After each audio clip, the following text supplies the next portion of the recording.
नमस्कार दोस्तों, बस यूं ही के इस एपिसोड में आपका बहुत बहुत स्वागत है। उम्मीद करते हैं कि आप चैनल को लगातार देखते हैं और आपके प्रोत्साहन और आपके कमेंट हमें मिलते रहते हैं। तो आज हम जिस विषय पर चर्चा करने जा रहे हैं ये काफ़ी ही दुखद और महत्वपूर्ण विषय है। ये एक सामाजिक विषय है, ये एक मानसिक विषय है और इस पर बहुत ज़्यादा इस समय ध्यान देने की ज़रूरत है। तो जिस विषय पर मैं चर्चा करने जा रहा हूँ उसको मैं कई पार्टों में भाग करके आपको बताऊँगा। तो पहला पार्ट है कि ये विषय क्या है और क्यों इस पर चर्चा कर रहे हैं। तो ये विषय है जो बलात्कार का विषय, रेप का विषय। जैसा कि हम देख सकते हैं कि आजकल कई जगह ये पढ़ने में आ रहा है, सुनने में आ रहा है, हर दूसरे तीसरे दिन हमको पता चलता है कहीं पे रेप हो गया, किसी के साथ रेप हो गया, ये दुखद घटना हुई और इस तरह के मामले बहुत ज़्यादा अब आ रहे हैं। तो 2019 की एक रिपोर्ट की बात करें तो इंडिया में, भारत में मतलब, रोजाना 88 रेप केसेस रिपोर्ट हुए हैं, जिसका मतलब ये होता है कि हर 16 मिनट पे एक रेप हुआ है। आप समझ सकते हैं इस मामले की गंभीरता कि ये मतलब कितना ज़्यादा ये चीज़ें हो रही हैं और ये सिर्फ एक भाग तक सीमित नहीं है, ये कई भागों में हो रहा है। ठीक है। सो अब ये इतना जघन अपराध है, इतना गंभीर अपराध है कि मतलब किसी की अस्मिता के साथ खेलना या उसको नुकसान पहुंचाना ये बहुत ही गलत है। अब आते हैं हम कुछ और फैक्चुअल रिपोर्ट्स पे। एक अगर रिपोर्ट का हम माने तो 2018 में जो रेप केसेस बच्चों के ऊपर हुए, जो रेप बच्चों के ऊपर हुए, जो रिपोर्ट दर्ज हुई, उसमें 21,605 टोटल केसेस हैं और 21,401 गर्ल चाइल्ड के ऊपर हुआ है, मतलब बेटियों के ऊपर, और 204 रेप केसेस बच्चों के, लड़कों के ऊपर। तो और 2017 की एक रिपोर्ट की माने तो 1,29,032 केसेस, 1,29,032 टोटल क्रिमिनल केसेस हुए हैं जो बच्चों से रिलेटेड हैं, जिसमें बच्चों के ऊपर कुछ ना कुछ क्राइम हुआ है किसी तरीके का। आप देख सकते हैं कि ये किस मानसिकता को दर्शाता है और किस तरफ हमारा देश मूव कर रहा है। तो ये सिर्फ एक सांप्रदायिक, जातीय या किसी एरिया से रिलेटेड चीज़ें नहीं है, ये एक सामाजिक क्षेत्र की बात है। अब इसमें देखिए, एक रिपोर्ट वही कहती है कि जो 90% ऑफ अब्यूज़र्स होते हैं, चाइल्ड अब्यूज़र्स मेनली, और इन जनरल भी हम कह सकते हैं, वो विक्टिम के नॉन पर्सन होते हैं। तो आप सोचिए कि आप किस माहौल में बच्चे को, मतलब किस माहौल की तरफ बच्चा है कि उसके जान पहचान के लोग ही जो रक्षक होने चाहिए वही भक्षक बन के बैठे हैं, वही उस पर आग गड़ा के बैठे हैं कि कब मैं इसके साथ कुछ ऐसा करूं जो कि मैं इसके साथ करना चाहता हूं। तो ये काफ़ी गलत है, निंदनीय है। अब अगले सेक्शन में हम आते हैं कि इसको क्यों नहीं, इसके ऊपर सख्त कानून आ पा रहा है या क्या रीज़न है, और इससे जुड़ी अलग बातों पे। तो ये तो हो गया, पहला पार्ट हो गया आपका कि ये क्या है, इसकी परसेंटेज क्या है, किस हिसाब से रिपोर्ट हो रहा है ये क्राइम डेली, और कितना इसका मतलब ज़्यादा वो है, नंबर है, संख्या कितनी ज़्यादा है। अब आते हैं फैक्ट्स पे कि कैसे हो रहा है, और थर्ड पार्ट में हम आएंगे कि कैसे इसको हम रोक सकते हैं। तो फैक्ट्स पे अगर हम आए तो आप अगर रिसर्च करें तो आप ये देख सकते हैं कि जैसा कि मैंने दहेज प्रथा वाले वीडियो में भी डाला था कि ये जो रेप केसेस हैं, ये आपको जान के शायद हैरानी होगी और दुखद भी है ये चीज़ कि ये 50% से ज़्यादा परसेंटेज में जो केसेस की जब इंक्वायरी होती है, जब सब निकाला जाता है तो पता चलता है फॉल्स केसेस हैं, ये गलत केस लगाए गए हैं अपने किसी निजी दुश्मनी के चलते या किसी के चलते, जो कि बहुत ही दुखद है। मतलब कानून एक आपको यूज़ करना चाहिए समाज की बेहतरी के लिए, ना कि अपने पर्सनल एजेंडेस के लिए। तो इसलिए बहुत सख्त कानून इसलिए नहीं लाया जा सकता कि अगर आप तुरंत कुछ कार्रवाई कर दिए और मान लीजिए आपको बाद में पता चलता है कि ये कुछ और चीज़ था, तो अगर किसी की जान तुरंत चली गई तो उसको दोबारा नहीं ला जा सकती। तो जो दोषी है उसे दंड मिलना चाहिए, एक समय सीमा के अंदर दंड मिलना चाहिए, पर 100 दोषी बच जाएं पर एक निर्दोषी को दंड नहीं मिलना चाहिए। ऐसी मानसिकता है हमारे कानून व्यवस्था की, जो कि काफ़ी सही भी है कि जो निर्दोषी है उसको दंड नहीं मिलना चाहिए, जिसने गलत नहीं किया है वो उसको नहीं दंड मिलना चाहिए। तो ये लिए इन्वेस्टिगेशन होना चाहिए। हाँ, हम टाइमलाइन पे डिबेट कर सकते हैं कि कैसे टाइमलाइन निर्धारित हो, किस केस में किस हिसाब से जल्द कार्रवाई की जाए, और जहाँ पे अगर प्रशासन या कोई दोषी पाया जाता है तो उसके खिलाफ कैसे कार्रवाई की जाए, इस पर चर्चाएं हो सकती हैं। पर ये बात तो जरूरी है, ये बात तो फैक्ट है कि कानून का दुरुपयोग भी बहुत ज़्यादा कई जगह किया जा रहा है, इसलिए इस पर सख्त कानून नहीं आ पा रहा। दूसरी बात आती है इसी में, दूसरा पॉइंट अगर मैं रखूं कि जो बच्चों से रिलेटेड है, कि इसमें बहुत ज़्यादा ध्यान देने की ज़रूरत है कि हम बच्चों को कहाँ एक्सपोज कर रहे हैं, किसके सामने एक्सपोज कर रहे हैं। तो इसके लिए बहुत ज़्यादा ज़रूरी है कि अपनी संगति और उस संगति के लोगों की मानसिकता को आपको ध्यान देना पड़ेगा कि जब वो आपके घर आ रहे हैं तो उनका बिहेवियर आपके बच्चे के प्रति कैसा है। आपको थोड़ा ओपन माइंडेड होना पड़ेगा, तब आपका बच्चा आपसे खुल के बात कर पाएगा, वो अपनी बातें रख पाएगा कि मैं किस किस प्रॉब्लम से गुजर रहा हूँ, मैं क्या फेस कर रहा हूँ, कौन व्यक्ति किस तरह का मेरे साथ व्यवहार कर रहा है। तो इससे नॉन फैक्ट एक बनेगा कि हाँ ऐसा हो रहा है। देखिए, आप यहाँ पे किसी व्यक्ति विशेष या किसी चीज से नहीं लड़ रहे हैं, आप एक मानसिकता से लड़ रहे हैं। मानसिकता ऐसी चीज है कि जो कि सबसे कॉम्प्लिकेटेड पार्ट है हमारे जीवन का, कि किसकी मानसिकता कब बदल जाए, कब रक्षक भक्षक बन जाए, कब क्या हो जाए, कोई नहीं जानता। तो ये जंग ऐसी नहीं है कि एक बार में एक चीज किया और वो खत्म हो गई। ये मेंटल चीजें जो ऐसी, मेंटली साइकोलॉजिकल चीजें जो ऐसी हैं, वो कभी भी कैसे भी आ सकती हैं, हावी हो सकती हैं इंसान पे। तो उसके लिए साइकोलॉजी कंट्रोल जो क्लासेस हैं, कि how to control yourself through some psychological और मेंटल एक्सरसाइजेज, वो भी बहुत ज़रूरी हैं। वो भी दिया जाना चाहिए और सिखाया जाना चाहिए। इवन लड़का हो या लड़की, कोई भी, उसको सिखाया जाना चाहिए कि आप ये कैसे अपने आप को मानसिक संतुलन को, अपनी गतिविधियों को आप कंट्रोल करें, आप गलत की तरफ ना जाएं, चाहे जो हो जाए। कैसे अपने लस्ट पे आप कंट्रोल करें, ये एक शिक्षा का पार्ट होना चाहिए, जिसको काफ़ी शर्म से करने लगते हैं, लोगों करने लगते हैं। ये ऐसा करने की जरूरत नहीं। अब हम उस दौर में आ गए हैं कि जब टेक्नोलॉजी इतनी आगे हो गई है कि अब हमको खुल के बात करनी पड़ेगी इन चीज़ों पे। ठीक है, तो एक चीज़ ये हो गई। तीसरी चीज़ जो मैं आऊँ कि हाँ, एक साइकोलॉजी ये होती है जो कि जैसे अब कई जगह हम देखते हैं कि जैसे या तो बहुत अमीर लोग हैं, बहुत संपन्न लोग जिन्हें मैं कहूँ, जिनके पास हर चीज़ की व्यवस्था है, और उनके यहाँ जैसे कई लोगों के यहाँ देखा जाता है कि बहुत दिन पे बच्चे पैदा होते हैं, तो उनको जरूर ज़्यादा प्यार मिलता है।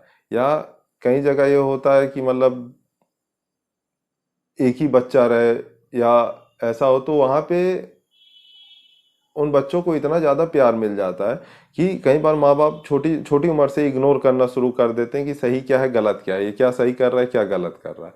और धीरे धीरे उस बच्चे की मानसिकता उसी टाइप से हो जाती है कि जो मुझे ज़रूरत है, जो मैं चाहूँ वो मैं कर सकता हूँ। तो वो ये अपने घर में तो करता ही है जिद कि नहीं मुझे यही खाना, मैं ये नहीं खाऊंगा, मुझे मोबाइल चाहिए, मुझे गाड़ी चाहिए, मुझे ये चाहिए वो चाहिए। पर जब बाहर निकलते हैं तो उनके दिमाग में, खोपड़ी में ये बात नहीं घुसती है कि यहाँ पे ये गैर कानूनी है, आप नहीं करते। इवन घर में भी गैर कानूनी, अगर आप कुछ जरूरत ज्यादा गलत करो, पर बाहर भी है। तो अगर कोई उनको रिजेक्ट कर देता है, कुछ कर देता है, तो जैसे ये घटना हुई रेप की या एसिड अटैक की, ये सब हमेशा किया जाता है एक सॉफ्ट टारगेट खोज के। हम्म तो ये बच्चों पे किया जाएगा, लड़कियों पे किया जाएगा, या वैसे लड़कों पे किया जाएगा जो कि काफी बेचारे सीधे हैं, जिनका कोई बैकग्राउंड सपोर्ट नहीं है, जो कुछ कर नहीं सकते, अन्याय के खिलाफ बोल नहीं सकते। हमेशा देखिए ये चीजें सॉफ्ट टारगेट पे किया, अपने से कमजोर पे किया जाता है। क्यों किया जाता है? क्योंकि इस मानसिकता से आती है कि मैं कुछ कर लूं, ये मेरा कुछ नहीं कर सकते। तो ऐसी मानसिकता भी नहीं होनी चाहिए। हम कुछ एजुकेशन में ऐसा डालना चाहिए, इन चीजों पे स्ट्रिक्टली देखना चाहिए। एक अच्छा मनुष्य होगा, एक अच्छा मनुष्य इंसान बनेगा, तभी वो एक अच्छे समाज की तरफ ले जाएगा। कुछ ना कुछ लोग हमेशा गड़बड़ रहेंगे, पर परसेंटेज कि कितने लोग गड़बड़ की तरफ है, कितने लोग सही की तरफ हैं, वो पहले सबसे ज़्यादा कंट्रोल करने की ज़रूरत है। तो ये सब है फैक्ट्स। अब मैं आता हूँ कंट्रोल की तरफ कि हम इसको कंट्रोल कैसे कर सकते हैं। तो अगर हमें इसे कंट्रोल करना है तो सबसे पहली चीज़, सबसे रूट कॉज, हमें एजुकेशन में अपने शुरुआत से एक जो ये समानता का भाव है उसको और प्रबल करना पड़ेगा। अब समानता का भाव पे मैं क्यों कह रहा हूँ, इक्वलिटी पे मैं क्यों जा रहा हूँ? क्योंकि इक्वलिटी आएगी तभी सबसे पहली मानसिकता ये डेवलप होगी कि कोई हमसे कमजोर नहीं है, हमारी जिद गलत है। बच्चे घर जाके खुद माँ बाप को बोलेंगे कि आप जो हमारी हर जिद तुरंत पूरी कर देते हो ये गलत है। हमको इस तरह से तुरंत मत दिया करो। तो ये इक्वलिटी का भाव सबसे पहले लाना पड़ेगा। फिर जाति इक्वलिटी, धर्म की इक्वलिटी, ये कागजों में है, ये सब्जेक्ट है, पर समाज में आई थिंक थोड़ा कहीं पे ये मिसिंग हो रहा है। तो जब आदमी ये समझेगा तब जानेगा कि नहीं, किसी को मैं पीड़ा दे रहा हूँ कितना गलत। दूसरी चीज, रेगुलर साइकोलॉजिकल टेस्ट। हमारे यहाँ टेस्ट होते हैं, इंग्लिश हिंदी विषयों पे टेस्ट होते हैं लगातार, पर साइकोलॉजिकल टेस्ट नहीं होता है। तो रेगुलर साइकोलॉजिकल टेस्ट जब होगा तो हम उसमें शुरू से मॉनिटर कर पाएंगे कि किस बच्चे की मानसिकता किस तरफ को जा रही है, वो आगे क्या क्या रूप ला सकती है। इसका दुरुपयोग नहीं होना चाहिए कि कई जगह ऐसा भी हो सकता है कि हम साइकोलॉजी जान के मेजॉरिटी साइकोलॉजी किस तरफ है उसका हम किसी तरह का बेनिफिट लेना चाहें, पॉलिटिकल या सोशल, कि अच्छा इस साइकोलॉजी को ऐसे डाइवर्ट किया जाए, ऐसे कंट्रोल किया जा सकता है। वो नहीं होना चाहिए। तो उस पर भी ध्यान रख के, रेगुलेशन उस तरह से रख के कि ये प्राइवेट ही रहे इंफॉर्मेशन, और इस तरह का साइकोलॉजिकल टेस्ट होना चाहिए, जो कि अब कई जगह शुरू हुआ है, पर वो बड़े स्कूलों में शुरू हुआ है जहाँ लाखों में फीस। छोटे स्कूलों में भी, गांव स्तर और कस्बे स्तर के स्कूलों में भी ये चलना चाहिए। तो साइकोलॉजिकल जब टेस्ट होगा तब पता चलेगा कि मानसिकता किस तरफ जा रही है और इसको कैसे कर, और ये हर 6 महीने पे होना चाहिए। एक ऑनलाइन भी करा सकते हैं, इससे साइकोलॉजिस्ट और जितने ये साइकेट्रिस्ट की टीम है उनके साथ बैठ के पेपर भी बनाया जा सकता है कि इसका पेपर कैसा बने, इसका मॉड्यूल कैसा हो और किस तरह से किया जाए, तो वो किया जा सकता है। जो दूसरा पॉइंट इस पे आता है वो ये पॉइंट आता है कि एक जो भेदभाव की भावना है, भेदभाव इन द सेंस कि ऐसी भावना है बनी हुई कि हम जो कह रहे हैं, जो कर रहे हैं, वो अगला डिजर्व करता है। उस पे भी क्लासेस होनी चाहिए, उसको भी सिखाया जाना चाहिए कि ये सही नहीं है, आप इस तरह से नहीं कर सकते, आप हमेशा सही नहीं हो सकते, आप हमेशा गलत भी नहीं हो सकते। तो एक नाप तौल के समझने की और उस हिसाब से गतिविधियां करने की जो मानसिकता है वो भी होना चाहिए। और तीसरी चीज एक और कि हाउ टू कंट्रोल योरसेल्फ। आप कहीं भी पार्टी में जाइए, जैसे मैं इस बात पे भी बहुत ज़्यादा जोर देना चाहूँगा कि आप कहीं पार्टी में जा रहे हो, आपको कई लोग फोर्स करते हैं, जो कि आपको लगता है कि वो आपके बहुत घनिष्ठ मित्र हैं या वो हैं, हो सकता है कि वो पर्सन आपसे ईर्ष्या भाव लेके बैठा हो, तो वो फोर्स कर रहा है कि नहीं तुम और पियो, तुम और ये करो, थोड़ा आपको ज़्यादा ड्रिंक करा दे रहा है या कुछ भी करा दे रहा है, तो आप फिर थोड़ा सा मेंटली लूज हो जा रहे हैं और उसके बाद आप एक प्लांट के शिकार हो जा रहे हैं, आपको प्लांट किया जा रहा है कहीं पे, मतलब आपके ऊपर किसी को प्लांट कर दिया जा रहा है और एक बाद में रेप केस बन जा रहा है, या आपसे कुछ ऐसा हो जा रहा है या करवा दिया जा रहा है जो कि वो, तो वही अपने ऊपर कंट्रोल की जो भावना है वो आपको रखना पड़ेगा। चाहे रियल में आपसे गलत चीज हो रही है तो आप दंड के पक्का हकदार हैं, आपको दंड मिलेगा, पर अगर आपके साथ गलती से किया जा रहा है तो आपको उसमें भी वो करना पड़ेगा। ये जमाना बहुत अलग है, जमाना बहुत कॉम्पिटिटिव है, इसमें लोग किसी भी हद तक गिर जाते हैं लोगों को बर्बाद करने के लिए और अपने कंपटीशन से हटाने के लिए। तो इस तरह के जो चार्जेस हैं बहुत संगीन चीज़ें हैं, तो आपको उस पर भी ध्यान देना पड़ेगा। तो अब मैं जाते जाते यही कहूँगा कि थोड़ा सा इसमें आप सबको खुद भी रिसर्च करने की ज़रूरत है, आइडिया शेयर करने की ज़रूरत है कि कैसे इसको बेहतर किया जा सकता है। एक स्टेप छोटा छोटा आप छोटे लेवल पे उठाएंगे, कस्बे के लेवल पे, उस लेवल पे, तभी ये जाके बड़ा स्टेप होगा। कई बात लोग एक्चुअली क्या है, इंटरटेनमेंट का साधन हो गया हर चीज़, चाहे वो यूट्यूब चैनल हो, चाहे न्यूज़ चैनल हो, हर चीज़ इंटरटेनमेंट का साधन हो गया। हमको, मुझे बोलते हुए दुख भी हो रहा है बहुत कि अधिकतर लोगों को मसाला चाहिए, उनको एक कंधा चाहिए जिस पर चढ़ के वो बंदूक चलाएं कि भैया तुम करो, बढ़िया कर रहे हो तुम करो, पर हम कुछ नहीं करेंगे। हम अपना लव लाइफ देखेंगे, उसके बाद हम अपना कैरियर का देखेंगे, प्रोफेशनल लाइफ देखेंगे, हम इंजॉय करेंगे, हम लाखों कमाएंगे, हम मज़े करेंगे, रिस्क तुम लो। हम बस जब बहुत कर देंगे तो एक कमेंट कर देंगे, हम तुम्हारा एक जगह नाम ले देंगे और उसमें भी तुमसे ईर्ष्या भाव लेके बैठेंगे। ये चीज़ें इतनी आसान नहीं है, ये प्लान एग्जीक्यूशन ये सब बनाना इतना आसान नहीं, सपोर्ट के बिना नहीं बन सकता।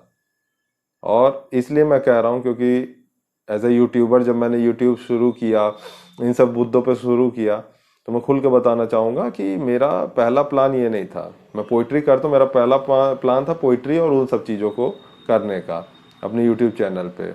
फिर मैंने ये शुरू किया कि अच्छा चलो बस यूं ही शुरू करते हैं और कुछ सामाजिक चीज़ों को लाते हैं। शुरू करना शुरू किया गया तो आप देखेंगे ये infinite link list kind of चीज़ है। लिंक लिस्ट नहीं समझेंगे कई लोग, मतलब ये लूप है, एक जाल टाइप का है, ये परत टाइप का है। जैसे प्याज के परत होते हैं, एक हटाओगे दूसरा निकलेगा, दूसरा हटाओगे तीसरा निकलेगा।